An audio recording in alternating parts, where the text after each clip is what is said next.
Tensions in Ukraine are expected to heighten in the next 24 hours. Russian President Vladimir Putin is set to announce his country will formally annex territory in Ukraine. The U.S. and its allies are now threatening new sanctions. ABC's Elizabeth Schulze has the latest on the conflict.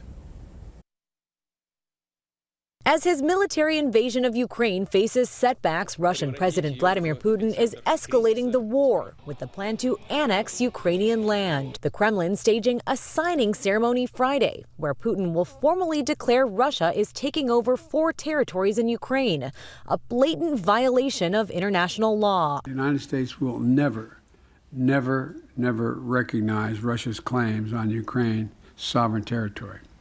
This so-called referendum was a sham, an absolute sham. The results were manufactured in Moscow. The regions Putin plans to annex are not fully controlled by Russia, as Ukrainian forces continue to fight for their homeland. A defiant Ukrainian President Volodymyr Zelensky is calling out Putin, saying these brutal violations of the UN Charter must be punished. The White House vows Russia will face more sanctions as the U.S. sends more military aid to Ukraine and Eastern Europe. 7 months into the war, weary Russians are fleeing in droves, trying to escape Putin's military draft.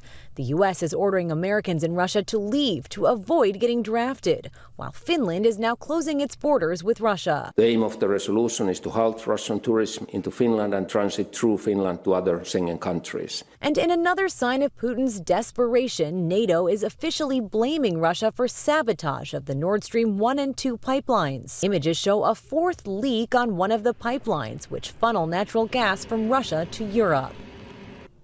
President Biden didn't respond to questions today on whether Russia is responsible for sabotage of the pipelines. The Kremlin denies any wrongdoing. Elizabeth Schulze, ABC News, Washington.